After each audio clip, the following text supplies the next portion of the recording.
ವಿಧಾನಸಭೆಯಲ್ಲೂ ಕೂಡ ವಸತಿ ಶಾಲೆಗಳ ವಾಕ್ಯ ಬದಲು ವಿವಾದ ಪ್ರತಿಧ್ವನಿಸಿದೆ. ವಿಧಾನಸಭೆಯಲ್ಲಿ ಬಿಜೆಪಿ ಅಧ್ಯಕ್ಷ ವಿಜಯೇಂದ್ರ ಈ ವಿಷಯವನ್ನ ಪ್ರಸ್ತಾಪ ಮಾಡ್ತಾರೆ.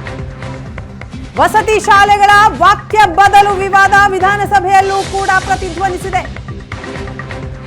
ಬಿಜೆಪಿ ಅಧ್ಯಕ್ಷ ವಿಜಯೇಂದ್ರ ವಿಷಯವನ್ನ ಪ್ರಸ್ತಾಪ ಮಾಡ್ತಾರೆ. ವಸತಿ ಶಾಲೆಗಳಲ್ಲಿ ಕೈ ಮುಗಿದು ಒಳಗೆ ಬಾ ವಾಕ್ಯ ಬದಲಿಸಿದ್ದಾರೆ. ಸಮಾಜ ಕಲ್ಯಾಣ ಇಲಾಖೆಯ ಪ್ರಧಾನ ಕಾರ್ಯದರ್ಶಿ ವಾಕ್ಯ ಬದಲಿಸಿದ್ದಾರೆ. ಮಣಿವಣ್ಣನ್ ಕುವೆಂಪು ವಾಕ್ಯಕ್ಕೆ ಅವಮಾನ ಮಾಡಿದ್ದಾರೆ ಅಂತ ಸರ್ಕಾರದ ವಿರುದ್ಧ ವಿಜಯೇಂದ್ರ ಆಕ್ರೋಶವನ್ನ ವ್ಯಕ್ತಪಡಿಸುತ್ತಾರೆ. ವಿಧಾನಸಭೆಯಲ್ಲೂ ಕೂಡ ಪ್ರತಿಧ್ವನಿಸಿದೆ ವಸತಿ ಶಾಲೆಗಳ ವಾಕ್ಯ ಬದಲು ವಿವಾದ. ಮನೆ ಸಭಾಧ್ಯಕ್ಷರೇ, ಇವತ್ತಿನ ಒಂದು ದಿನಪತ್ರಿಕೆಯಲ್ಲಿ ಬಹಳ ಗಂಭೀರವಾಗಿರ್ತಕ್ಕಂಥ ಒಂದು ವಿಚಾರ ಇವತ್ತು ಪ್ರಸ್ತಾಪ ಆಗಿದೆ. ವಸತಿ ಶಾಲೆಗಳ ಪ್ರವೇಶ ದ್ವಾರದ ಘೋಷವಾಕ್ಯ ಏನು ಕೈ ಮುಗಿದು ಒಳಗೆ ಬನ್ನಿ ಅಂತ ಹೇಳಿ ಏನಿತ್ತು, ಜ್ಞಾನ ದೇಗುಲವಿದು ಧೈರ್ಯವಾಗಿ ಪ್ರಶ್ನಿಸಿ ಅಂತಕ್ಕಂಥ ಒಂದು ವಿಚಾರ ಇವತ್ತು ಪತ್ರಿಕೆಯಲ್ಲಿ ಉಲ್ಲೇಖ ಆಗಿದೆ. ತಮ್ಮ ಮೂಲಕ ಇವತ್ತು ಸದನದ ಗಮನಕ್ಕೆ ತರ್ತಕ್ಕಂಥ ಪ್ರಯತ್ನ ಮಾಡ್ತಾ ಇದ್ದೇನೆ.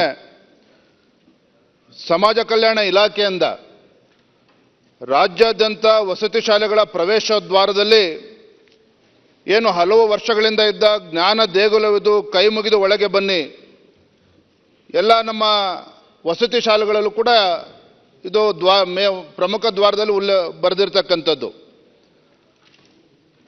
ನಮಗೆಲ್ಲರೂ ಕೂಡ ತಿಳಿದಿರೋ ಹಾಗೆ ರಾಷ್ಟ್ರ ಕವಿಯವರ ಕುವೆಂಪುರವರ ಒಂದು ಸಾಲುಗಳು ಇದು. ಇವತ್ತು ಮನೆ ಸಭಾಧ್ಯಕ್ಷರೇ, ಸಮಾಜ ಕಲ್ಯಾಣ ಇಲಾಖೆಯ ಪ್ರಧಾನ ಕಾರ್ಯದರ್ಶಿಗಳೊಬ್ಬರು ಅವರ ವಾಟ್ಸಪ್ಗಳಲ್ಲೂ ಕೂಡ ಸಾಕಷ್ಟು ಚರ್ಚೆ ಆಗಿದೆ. ಅವ್ರು ಹೇಳ್ತಕ್ಕಂಥದ್ದು ಏನು ಅಂತ ಹೇಳಿದ್ರೆ, ಈಗ 0 ಅವರಲ್ಲಿ ಸ್ಪೆಸಿಫಿಕ್ ಪಾಯಿಂಟ್ ಒಂದೇ ನಿಮಿಷ ಮುಗಿಸ್ತೇನೆ. ಜ್ಞಾನ ದೇಗುಲವಿದು ಧೈರ್ಯವಾಗಿ ಪ್ರಶ್ನಿಸಿ ಅಂತೇಳಿ ಮಾನ್ಯ ಪ್ರಧಾನ ಕಾರ್ಯದರ್ಶಿಗಳೇ ಇವತ್ತು ಅವರ ವಾಟ್ಸಪ್ ಅಲ್ಲಿ ಹರಿದಾಡಿರ್ತಕ್ಕಂಥ ನನ್ನ ಪ್ರಮುಖವಾಗಿರ್ತಕ್ಕಂಥ ಪ್ರಶ್ನೆ ಏನು ಅಂತ ಹೇಳಿದ್ರೆ, ಒಬ್ಬ ಸರ್ಕಾರದಲ್ಲಿರ್ತಕ್ಕಂಥ ಪ್ರಮುಖ ಸ್ಥಾನದಲ್ಲಿರ್ತಕ್ಕಂಥ ಪ್ರಧಾನ ಕಾರ್ಯದರ್ಶಿಗಳು ಇವತ್ತು ಒಂದು ರೀತಿ ಕುವೆಂಪು ಅವರಿಗೆ ಅವಮಾನವನ್ನ ಮಾಡ್ತಕ್ಕಂಥ ರೀತಿಯಲ್ಲಿ ಇವತ್ತು ಉಲ್ಲೇಖವನ್ನ ಮಾಡಿರ್ತಕ್ಕಂಥದ್ದು ವಾಟ್ಸಪ್ ಅಲ್ಲಿ ಹರಿದಾಡ್ತಾ ಇದೆ. ಇದೇ ಸಮಾಜ ಕಲ್ಯಾಣ ಇಲಾಖೆಯಲ್ಲಿ ಧಾರ್ಮಿಕ ಹಬ್ಬವನ್ನ ಆಚರಣೆ ಮಾಡಬಾರ್ದು ಅಂತೇಳಿ ಸುತ್ತೋಲೆ ಹೊರಡಿಸಿದ್ರು ಇತ್ತೀಚಿನ ದಿನಗಳಲ್ಲಿ. ಅದನ್ನ ವಾಪಸ್ ಹಿಂಪಡೆದಿರ್ತಕ್ಕಂಥದ್ದು ಕೂಡ ನಾವು ನೋಡಿದ್ದೇವೆ. ಆದ್ರೆ ಇವತ್ತು ಏನು ಜ್ಞಾನ ದೇಗುಲವಿದು ಧೈರ್ಯವಾಗಿ ಪ್ರಶ್ನಿಸಿ ಅಂತೇಳಿ ಒಬ್ಬ ಸರ್ಕಾರಿ ಅಧಿಕಾರಿಗಳು, ಹಿರಿಯ ಅಧಿಕಾರಿಗಳು ಇವತ್ತು ಮಾಡಿ ಇವತ್ತು ಶಾಲೆಗಳಲ್ಲಿ ಇವತ್ತು ಅದು ವಸತಿ ಶಾಲೆಗಳಲ್ಲಿ ಬದಲಾವಣೆ ಮಾಡಿರ್ತಕ್ಕಂಥದ್ದು ಕೂಡ ಪತ್ರಿಕೆಗಳಲ್ಲಿ ಉಲ್ಲೇಖ ಆಗಿದೆ. ನಾನು ತಮ್ಮ ಮೂಲಕ ಸರ್ಕಾರಕ್ಕೆ ಕೇಳೋದಕ್ಕೆ ಇಚ್ಛಪಡ್ತೇನೆ, ನನ್ನ ಸಚಿವರು ಸಮಾಜ ಕಲ್ಯಾಣ ಸಚಿವರು ಕೇಳೋದಕ್ಕೆ ಇಚ್ಛಪಡ್ತೇನೆ, ಏನಾಗ್ತಾ ಇದೆ ಸರ್ಕಾರದಲ್ಲಿ ಅಂತಕ್ಕಂಥದ್ದು.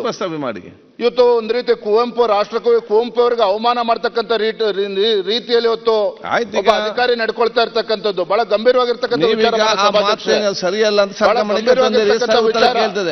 ಇವತ್ತು ಧಾರ್ಮಿಕ ಸರ್ಕಾರ ಗಮನಕ್ಕೆ ತಂದಿರಲ್ಲ, ಶೂನ್ಯ ವೇಳೆಯಲ್ಲಿ ತಂದಿದ್ದೀರಿ, ಸರ್ಕಾರ ನಾಳೆ ಉತ್ತರ ಕೊಡ್ತದೆ. ಈಗ ನಾವು ಕೇಳ್ತಿರೋದೇನು ಸಭಾಧ್ಯಕ್ಷರೇ, ಬಂದ ವಿಚಾರ ತಾವು ಪ್ರಸ್ತಾವನೆ ಮಾಡಿದ್ದೀರಿ, 0 ಅವರಲ್ಲಿ ಮುಗೀತು. ನಾಳೆ ಸರ್ಕಾರ ಅದಕ್ಕೆ ಉತ್ತರ ಕೊಡ್ತದೆ, ಸಮಾಜ ಕಲ್ಯಾಣ ಸಚಿವರು ಉತ್ತರ ಕೊಡ್ತಾರೆ. ಇದಕ್ಕಿಂತ ಜಾಸ್ತಿ ಇದು ಆಯ್ತು, ಒಂದು ಚರ್ಚೆ ಹಾಕಿದ್ರಲ್ಲಿ ಉತ್ತರ ಕೊಡ್ಲಿ ಸರ್ಕಾರ.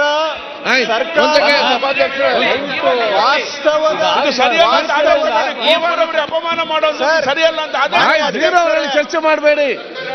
ಸರ್ಕಾರ ವಾಸ್ತವದ ಅಧಿಕಾರಕ್ಕೆ ಮನಬಂದಂತೆ ನಡ್ಕೊಳ್ತಾರೆ. ವಾಸ್ತವಾಂಶ ಆಧಾರಿತ ಉತ್ತರವನ್ನ ಕೊಡ್ತೇವೆ. ಇನ್ನ ಹೆಚ್ಚಿಗೆ ಮಾತಾಡ್ಬೇಕಂದ್ರೆ ನಾವು ಮಾತಾಡೋದಿದೆ. ಆದ್ರೆ ಚರ್ಚೆ ಮಾಡಲಿಕ್ಕೆ ಹೋಗ್ಬೇಡಿ. ಆಯ್ತು, ನಾಳೆ ಉತ್ತರ ಕೊಡ್ತಾರೆ. ಕುವೆಂಪು ಅವರ ಪಠ್ಯ ಪುಸ್ತಕದಿಂದ ಕಿತ್ತಾಕಿದ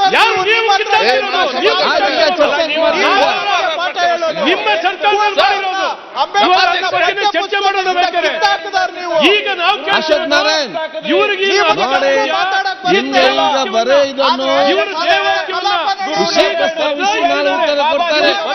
ಬರೀ ರಾಜಕೀಯವಾಗಿ ಚರ್ಚೆ ಬೇಡ ಈಗ. ಸಾವಿತ್ರಿಬಾಯಿ ಫುಲೆ ಅವರಿಗೆ ಎಲ್ಲರಿಗೂ ಅವಮಾನ ಮಾಡಿದ್ರು. ಉತ್ತರ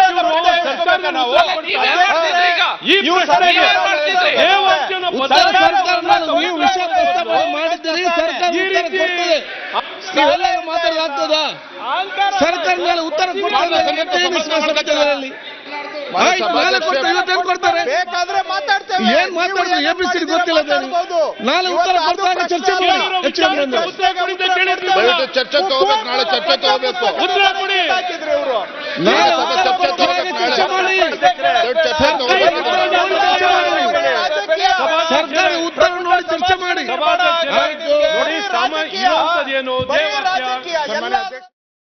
ಇದೇ ವಿಷಯ ವಿಧಾನ ಪರಿಷತ್ನಲ್ಲೂ ಕೂಡ ಜಟಾಪಟಿಗೆ ಕಾರಣವಾಗಿದೆ.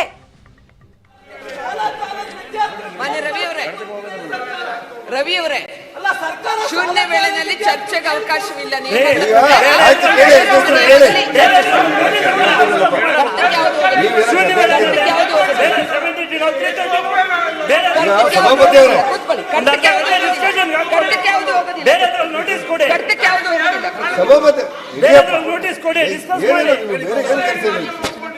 ಸಭಾಪತಿ ಅವರೇ, ವಿಷಯ ಇಷ್ಟೇ.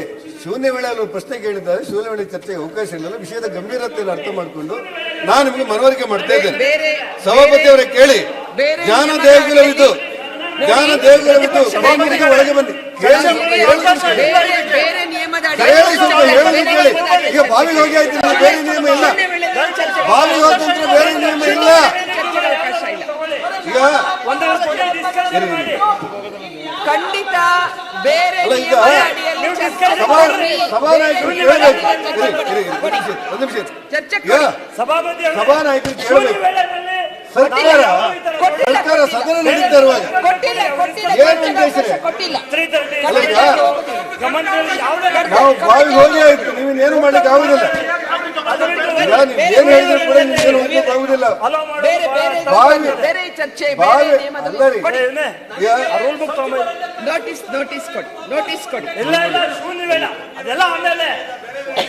ಅದೇನ್ ಮಾಡ್ಬೇಕು ನೀವು ಕೇಳ್ತಾ ಇರೋದು ಸಭಾಪತಿ ಶೂನ್ಯ ವೇಳೆ ನಾವು ಅದನ್ನು ಗೌರವಿಸೋಣ. ಬೇರೆ ಗೀರೆ ಏನಿಲ್ಲ. ಸಭಾಪತಿ ಅವರೇ ಕೇಳಿ, ಬೇರೆ ಚರ್ಚೆಗೆ ಅವಕಾಶ ಮಾಡ್ತಾರೆ. ಶೂನ್ಯ ವೇಳೆಯಿಂದ ಬೇರೆ ರೂಪಾಯಿ ಯಾಕೆ ಇಂಥ ಕೆಲಸಕ್ಕೆಲ್ಲ ಯಾಕೆ ಬೇರೆ ರೂಪಾಯಿ? ಬೇರೆ ರೂಪಾಯಿ ಯಾಕೆ ಕೊಡಬೇಕು? ಬೇರೆ ರೂಪಾಯಿ ಯಾಕೆ ಕೊಡಬೇಕು? ಈಗ ಸಭಾಪತಿ ಅವರೇ, ವಸತಿ ಶಾಲೆಗಳ ಪ್ರವೇಶದ್ವಾರದ ಮೇಲೆ ಚರ್ಚೆ ಮಾಡೋದಕ್ಕೆ ಬಾವಿಲ್ ಮಾತಾಡಬಾರ್ದು. ನಾನು ಹೇಳ್ತೀನಿ, ಬಾವಿಲ್ ಮಾತಾಡಬಾರ್ದು. ಬಾವಿಲ್ ನೋಡಿ ಸದಸ್ಯರು ಗೌರವಿಸಬೇಕು. ದಯವಿಟ್ಟು ಯಾರು ಮಾತಾಡಬಾರ್ದು. ದಯವಿಟ್ಟು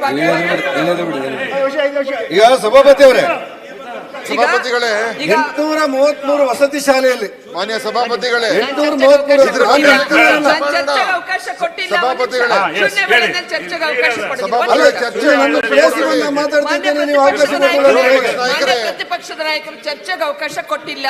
ತಮಗೆ ಸರ್ಕಾರ ಕೊಟ್ಟ ಉತ್ತರದಿಂದ ಸಮಾಧಾನ ಆಗದೆ ಇದ್ರೆ ಖಂಡಿತ ಇನ್ನೊಂದು ನೋಟಿಸ್ ಅನ್ನು ಕೊಟ್ಟು ಚರ್ಚೆಗೆ ತಗೊಳ್ಳಿ. ನಾವು ಭಾಗವಹಿಸಲ್ಲ. ಸದನದ ಇನ್ನು ಸಂಬಂಧಪಟ್ಟ ಮಂತ್ರಿಗಳಿಂದ ಅಲ್ಲ, ಬಾವಿ ನಿನ್ನೆ ಅಂತೀರಾ? ಹೊರಗೆ ಬರ್ಬೇಡಿ, ಹೊರಗೆ ಬರ್ಬೇಡಿ, ಹೊರಗೆ ಬರ್ಬೇಡಿ. ಇದು ಏಷ್ಯಾನೆಟ್ ನ್ಯೂಸ್ ನೆಟ್ವರ್ಕ್ ಪ್ರಸ್ತುತಿ. ನೀವು ನೋಡ್ತಿದ್ದೀರಾ ಏಷ್ಯಾನೆಟ್ ಸುವರ್ಣ ನ್ಯೂಸ್.